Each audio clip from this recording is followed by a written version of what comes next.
So when a patient is taking some psychotropic medication for his psychiatric illness and his posted for and his surgery, we have to evaluate his perioperative medication very carefully, because a lot of psychotropic medication has potential to interact with our routine anesthetic drugs. So we need to know about those interaction. We need to take the care to minimize any complications because of those interaction, and also we need to know that what common and rare complications which can happen, we need to identify them to prevent the further complications, right? So psychotropic medication, we have to know about their interaction with our anesthetic agents.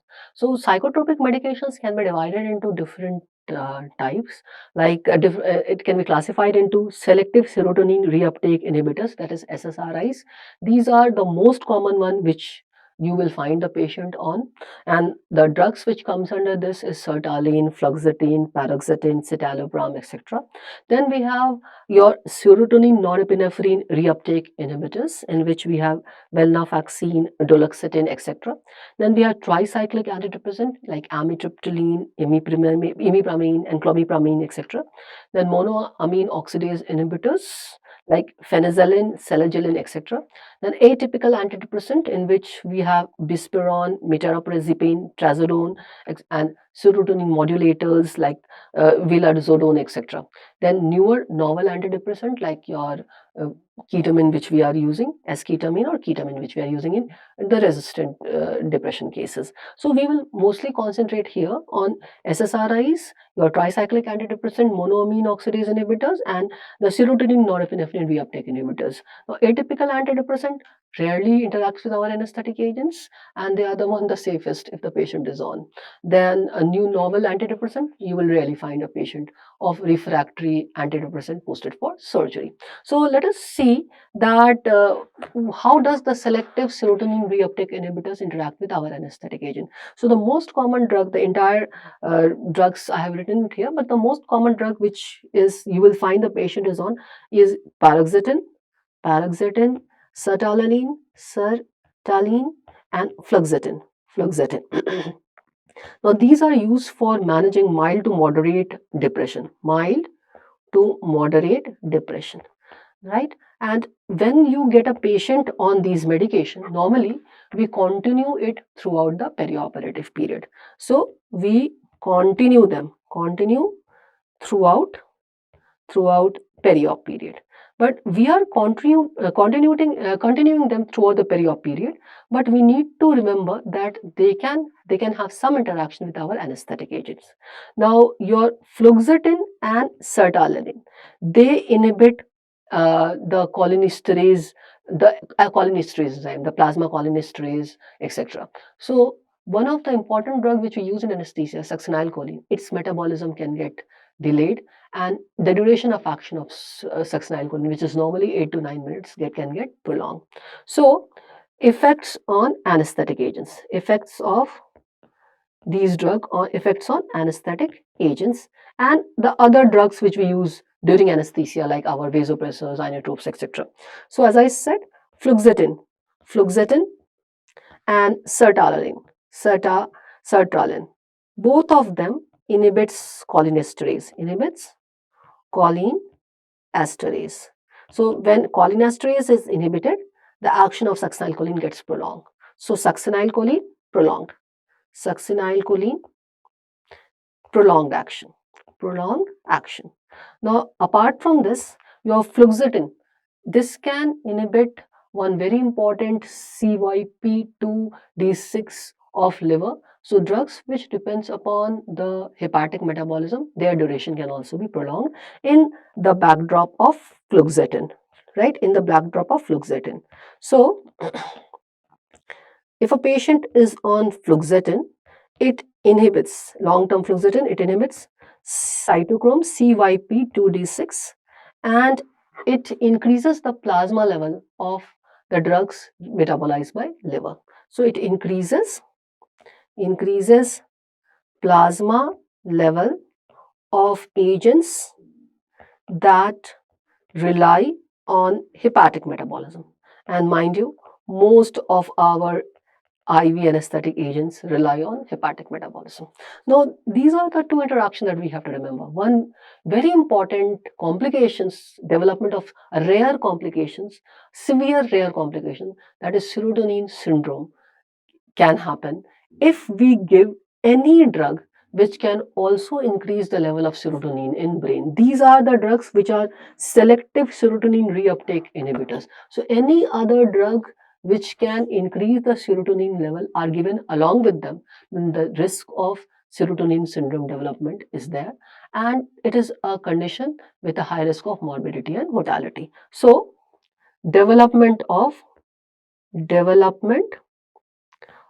serotonin syndrome. Serotonin syndrome. The risk is there.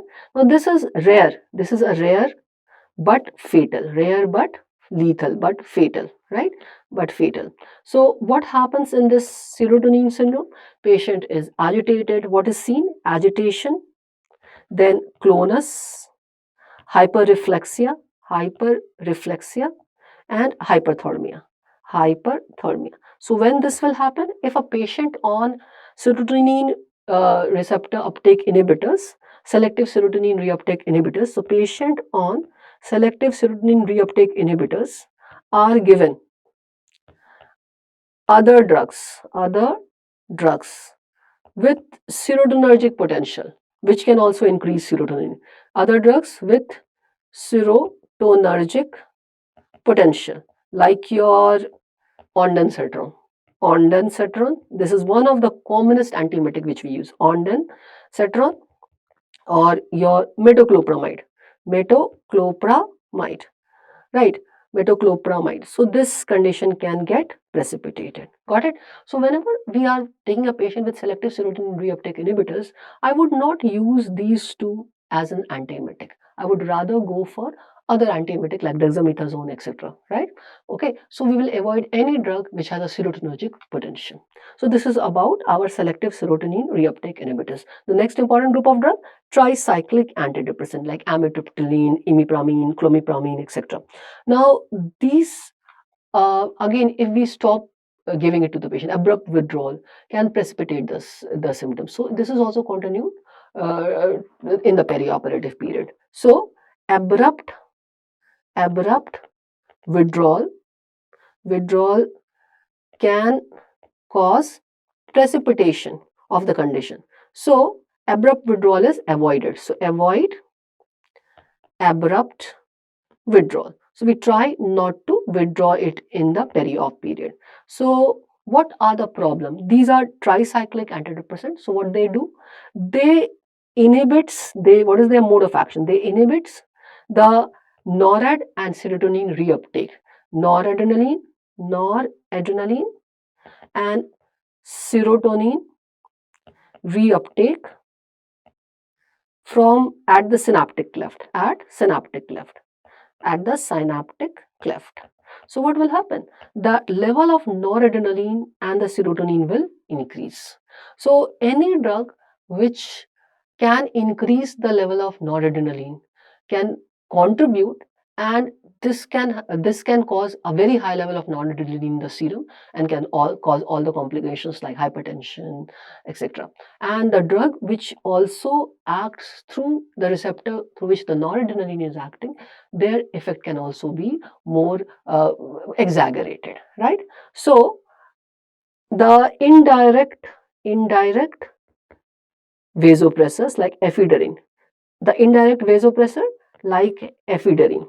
Now what does ephedrine do? It increases it releases noradrenaline, right? It releases noradrenaline. So its action is by release of noradrenaline. So if I give ephedrine along with the tricyclic antidepressant, so if we give in a patient with tricyclic antidepressant, the level of noradrenaline will further increase and we can get an exaggerated hypertension in the patient, right? So we avoid using ephedrine, the indirect vasopressor, in a patient with tricyclic antidepressant. We can use the direct vasopressors like noradrenaline, phenylephrine, but with the care that their action can also be exaggerated. Now, the other problem with the tricyclic antidepressant is their anticholinergic side effect. They have anticholinergic anticholinergic side effects. So any drug which we give and has anticholinergic effect, their action can also get prolonged. So if a patient with having taking tricyclic antidepressant, if I give your atropine or glycopyrrolate, then definitely the side effects, anticholinergic side effect will get exaggerated. So the anticholinergic side effect of tricyclic antidepressant can be attenuated by administration of anticholinergic medication. So this can increase the likelihood of delirium, etc., which is a major anticholinergic side effect. So increased likelihood of delirium. So we will try to avoid. Now for reversal, I'm using atropine or glycopyrrolate. I will go for sugammadex, right? And we'll use rocuronium. So in that case, the risk of delirium would be reduced. Now apart from this, tricyclic antidepressant can cause a lot of ECG changes. We need to be aware of those ECG changes. So what is the effect on ECG? Now they can cause QTC prolongation. They can cause QRS widening, and they can cause conduction delay. So any drug which can cause a QTC prolongation or conduction delay, or any electrolyte which can contribute in QTC prolongation, they have to be properly assessed, right? So we would not use any drug which will contribute in QTC prolongation or QRS widening or conduction delays, right? The risk of heart blocks is higher when we give these drugs in background of patient taking tricyclic antidepressant. And electrolytes should also be properly analyzed. Any let's say irregularities in serum calcium level or potassium level should be first corrected, and then only the patient should be taken for surgery, right? Yeah. So this is the effect of tricyclic antidepressant. Then third group of drug is MAO inhibitors. Now monoamine oxidase, this monoamine oxidase enzyme is responsible for metabolism of these catecholamines like noradrenaline, serotonin. So the MAO inhibitors target that enzyme and stop the metabolism of these neurotransmitters. So MAO inhibitors targets the monoamine oxidase enzyme, right, which is responsible for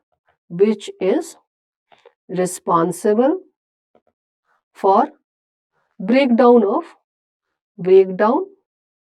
of amine neurotransmitters like noradrenaline or your serotonin, etc. So the same thing, the level of noradrenaline would increase, serotonin would increase. So again, what the problem was there, that any drug which will give further increase the level of noradrenaline, like your indirect sympathomimetics like ephedrine, should be avoided. So we normally continue it throughout the surgery. So perioperative period is drugs are continued with care that they potentiate vasopressors, avoid indirect vasopressor like ephedrine, indirect vasopressors which act by increasing the level of noradrenaline, and risk of serotonin syndrome. Now, especially if we give any drug which can also contribute in it, like pethidine, meperidine. So, risk of serotonin syndrome if administration of meperidine, etc. is done. Meperidine is done. So, we avoid pethidine or meperidine if patient is on monoamine oxidase inhibitor. So, other opioids can be used, but meperidine or pethidine, that is the same drug, should be avoided. Then we have serotonin norepinephrine reuptake inhibitors like venlafaxine or dulosegrin, etc.